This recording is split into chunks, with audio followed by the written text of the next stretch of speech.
중요한 것은 내가 무엇을 강의했느냐가 아니라 강의를 하고 나서 우리 수강생들이 뭘 할 수 있냐, 전 이게 굉장히 중요하다라는 생각이 많이 들거든요. 안녕하세요. 강의하는 온라인 마케터 노마드 클로입니다. 오늘은 강사가 강의를 진행할 때 반드시 있어야 되는 강의안 만들기에 대해서 이야기를 조금 해보려고 해요. 강의안 만드는 것 자체를 굉장히 어렵게 생각하시는 분들도 많이 계신데, 오늘 제가 쉽게 어떤 방식으로 만드는지에 대한 이야기를 한번 해보도록 하겠습니다. 자, 일단 보통 강의안을 만들 때 다양한 툴을 이용하긴 하지만 저 같은 경우에는 PPT를 많이 이용을 해요. 일단 PPT를 이용하는 이유는 제가 사용이 굉장히 편해서이기도 하고요. 그리고 또 하나는 대부분의 컴퓨터에 깔려있는 게 PPT이기 때문에 혹시라도 이제 잘못 수정해야 되는 경우가 있으면 쉽게 수정이 가능하기 때문에 PPT로 진행을 합니다. 일단 PPT는 파워포인트를 얘기하는 거고요. 제작을 할 때 일단 첫 번째 제가 드리고 싶은 이야기는 너무 화려하게 예쁘게 제작하려고 하지 않으셔도 된다는 거예요. 물론 이제 강의안이 아주 화려하고 예쁘고 이러면 학생들이 고급스럽다 이렇게 느낄 수도 있지만요. 이게 자칫하면 강의에 대한 집중도를 엄청 흐리게 할 수 있어요.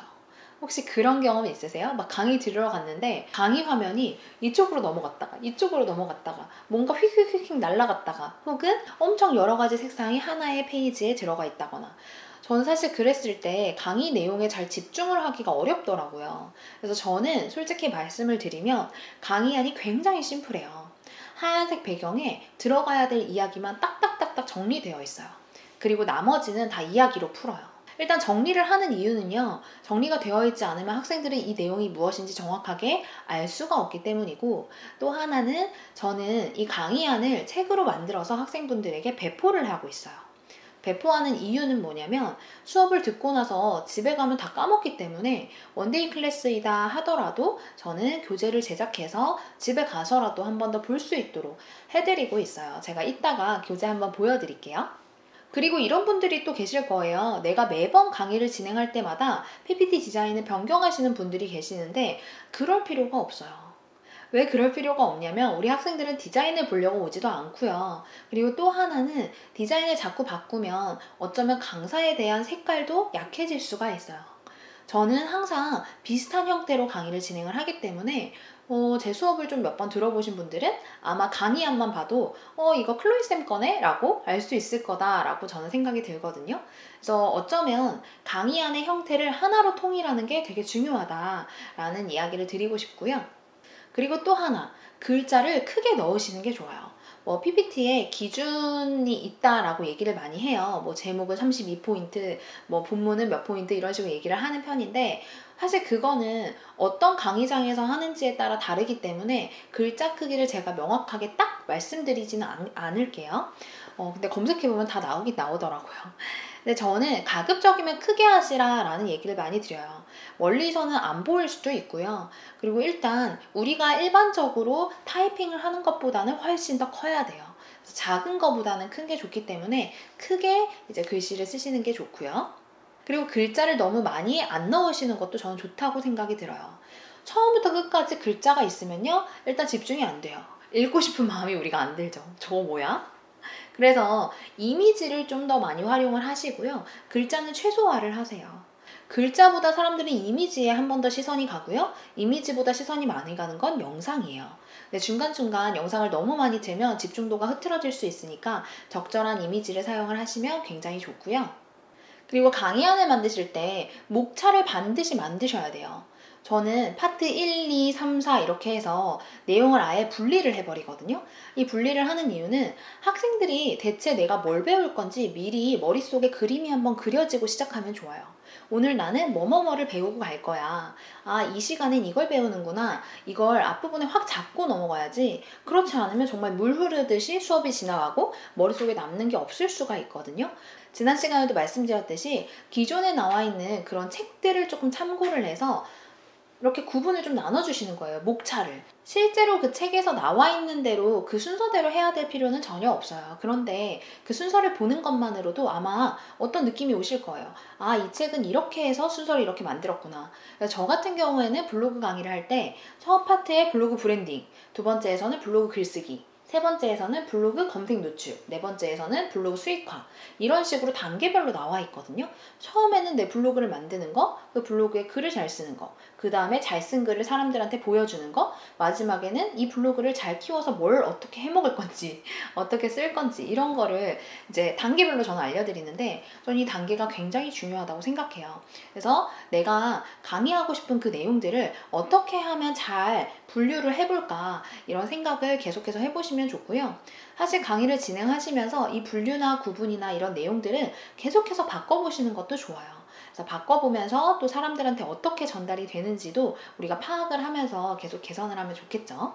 그래서 우리가 강의안을 기획할 때에도 어떻게 하면 내가 알고 있는 거를 사람들한테 좀 더 쉽게 전달할 건지 계속 생각을 해보는 게 되게 중요한데요. 저는 강의안을 만들 때에도 혹은 강의를 진행할 때에도 예시를 굉장히 많이 드는 편이에요. 예를 들어 제가 직접 썼던 글들, 아니면 제가 실제로 프리랜서로 나와서 경험했던 것들을 예시를 막 넣어서 이야기를 하다 보면 듣는 사람은 어때요?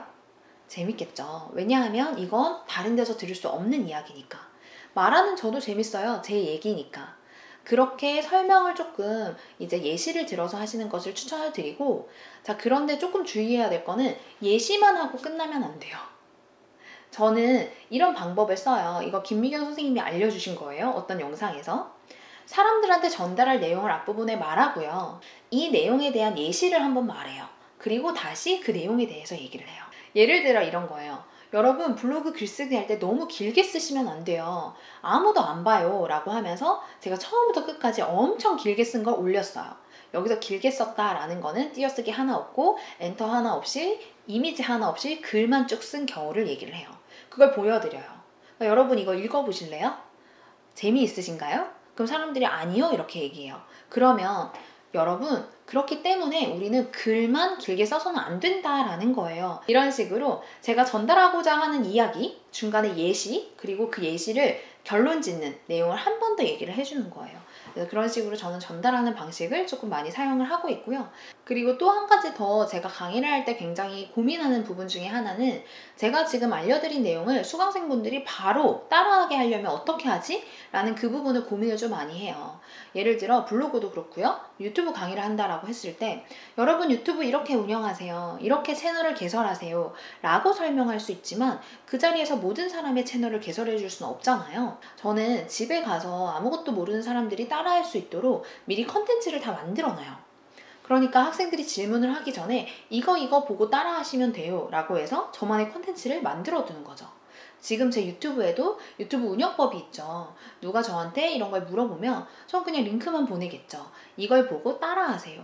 그래서 학생분들이 실제로 집으로 돌아가서도 이걸 연습하고 복습할 수 있는 어떤 컨텐츠를 미리 만들어 두시는 것도 저는 되게 중요하다라는 생각이 듭니다. 혹은 미리 만들어 두지 않아도 뭐 온라인으로 강의를 한 번 더 해준다거나 여러 가지 방법이 있겠죠. 중요한 것은 내가 무엇을 강의했느냐가 아니라 강의를 하고 나서 우리 수강생들이 뭘 할 수 있냐, 저는 이게 굉장히 중요하다라는 생각이 많이 들거든요. 그리고 저처럼 이렇게 개인 수업을 하시는 분들은 아마 대관을 하셔야 될 거예요. 대관이 뭐냐면 어떤 특정 장소를 일정한 시간 동안 빌려서 이제 제가 수업을 진행을 하는 건데, 대관을 가장 많이 찾을 수 있는 그런 사이트가 있어요. 스페이스 클라우드라고 네이버에 검색을 하시면 바로 딱 뜹니다. 그래서 앱으로도 가능하시기 때문에 거기서 검색을 해보면 굉장히 다양한 장소들을 찾으실 수가 있고요. 인원이나 목적에 따라서, 지역에 따라서 예약이 가능한 경우도 있고 아닌 경우도 있기 때문에 좀 미리 찾아보시는 걸 추천해 드려요. 가급적이면 한 달 전에는 예약이 끝나면 가장 좋고요. 저는 대규모 인원을 할 때에는 그 역삼역에 있는 GS 타워에서 이제 수업을 많이 진행을 해요. 저는 좀 긴 시간 동안 수업을 하다 보니까 장기적으로 긴 시간을 빌려주는 것 치고는 거기가 가격이 좀 저렴한 편이거든요. 뭐 4시간에 20만 원부터 30만 원 그 이상이 되기도 하는데, 대규모 인원은 사실 비용이 되게 비싸서 그 정도면 되게 합리적인 가격이에요. 그래서 저는 보통 거기서 진행을 한다는 거, 소규모일 때는 저도 자유롭게 뭐 시청역에 있는 상현제라던가 아니면 토지나 이렇게 전문적으로 모임 공간을 제공하는 곳들에 연락을 해서 대관을 하는 편입니다. 가격은 사실 지역마다 천차만별이라서 한번 검색을 해보시는 게 더 좋을 거예요. 처음 강의를 하신다 이러면 내가 미리 가봤던 그런 강의 장소를 섭외하시는 게 전 되게 좋다고 생각이 들어요. 대관을 할 때 조금 주의하셔야 될 것은 교통, 네, 그 위치가 사람들이 찾기 쉬운 공간인가? 이런 거 보셔야 되고요. 주차가 가능한지도 보셔야 돼요. 주차가 불가능해도 괜찮지만 사전에 수강생분들에게 안내를 해주시면 더 좋고요. 그리고 다과가 제공되는지 보는 것도 저는 좀 중요한 것 같아요. 음료라도 제공이 되면 별도로 강사가 뭔가를 준비를 안 해도 되지만 물 한 잔 없는 곳이라면 당연히 뭔가를 준비를 해야겠죠. 그리고 강의를 할 때 필수적으로 필요한 빔 프로젝트, 이렇게 쏘는 빔, 마이크, 음향, 노트북, 조명 조절, 에어컨 이런 것들이 다 되는지 미리 확인을 하셔야 돼요. 물론 대부분은 다 되어 있어요. 근데 없을 수도 있고요. 있더라도 제대로 세팅이 안 됐을 수 있기 때문에 사실 빔 프로젝트라던가 노트북 그리고 마이크는 저는 강사 일을 계속 하시려면 그냥 개별적으로 구매하시는 것도 괜찮다고 생각이 들어요. 저 얼마 전에 다 구매를 했거든요. 제가 다음번 영상에 가능하면 이제 각각의 그런 장비들도 조금 소개를 해드릴게요. 그리고 진짜 중요한 거 뭐냐면 강의하기 전에 몇 분 전부터 입실이 가능한지 확인을 하셔야 돼요. 만약에 10분 전부터 입실이 가능합니다 라고 하시면 사실 30분을 당겨서 좀 미리 대관을 하시는 것도 추천을 드려요. 저는 강의하기 전에 거의 1시간은 항상 전에 가 있는 편이거든요. 그 지역에서 어슬렁거려요. 혹시나 교통이 늦을 수도 있고 뭔가 준비가 안 될 수도 있어서. 그리고 만약에 교재를 저처럼 이제 만드실 분들이라면 배송이 가능한지 그런 것도 확인해 보시고, 자리 배치 있죠. 이렇게 학생들이 앞을 보고 강의하는 것들은 스쿨식이라고 많이 해요. 그런데 이렇게 네모로 모여서 이런 형태의 강의장을 운영하는 데도 있기 때문에 우리가 수업을 진행할 때 어떤 방식으로 진행할지 생각을 해보고 미리 대관을 해주는 곳에 자리 배치는 어떤 식으로 해주세요 라고 이제 제안을 하시는 것도 좋아요.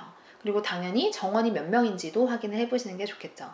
저 같은 경우에는 강의를 시작하기 전에 미리 전날이나 전전날에 수강생분들에게 찾아오시는 길 이런 것들을 문자로 넣어드리는 편이고요. 그래도 문자로 한 번 더 알려드려야 좀 쉽게 찾아오시는 것 같기도 하고, 마지막으로요, 제가 아까 말씀드렸던 제 강의안 한번 보여드릴게요.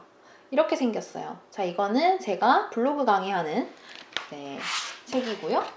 자, 이거는 제가 사업주 강의를 하는 책입니다.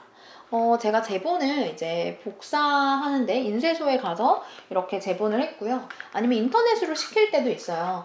50권 막 이렇게 한 번에 할 때에는 제가 그걸 들고 갈 수도 없기 때문에 인터넷으로 주문을 하는 편이고, 인터넷 주문하는 데는 굉장히 다양해가지고 제가 특정한 어떤 곳을 추천드리진 않을게요.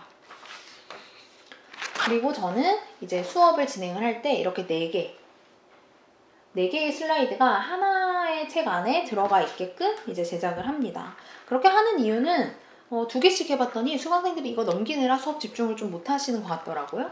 그래서 일단 저는 4개로 하고 있고, 책을 반드시 만들어야 되는 건 아니에요. 근데 다만 저는 어디 수업 들으러 가서 책이 없으면 약간 집중도가 떨어지고 집에 갔다 와서 다 까먹더라고요. 그래서 수강생분들이 돌아가서 뭐라도 하나 더 기억하면 좋지 않을까? 라는 그런 마음에서 저는 열심히 책을 제작을 하고 있고, 이런 것들은 사실 강사의 재량이기 때문에 이렇게 해야 된다, 어떻게 해야 된다, 뭐 이런 정답은 없는 것 같아요. 사실 어떻게 보면 강의안도 마찬가지죠.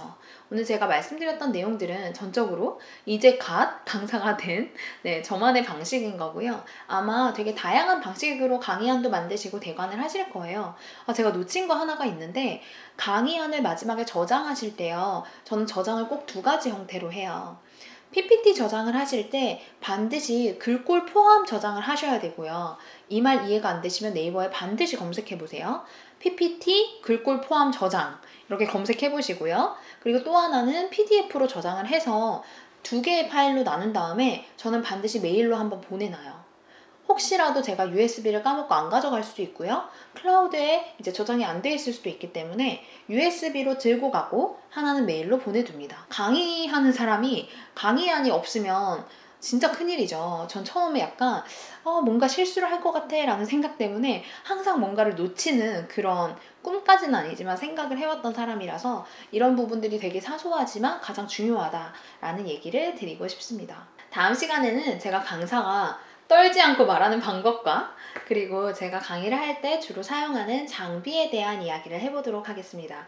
오늘도 영상 끝까지 봐주셔서 너무너무 감사드리고요. 오른쪽 끝에 구독, 좋아요, 그리고 알림 설정 부탁드릴게요. 감사합니다. 안녕.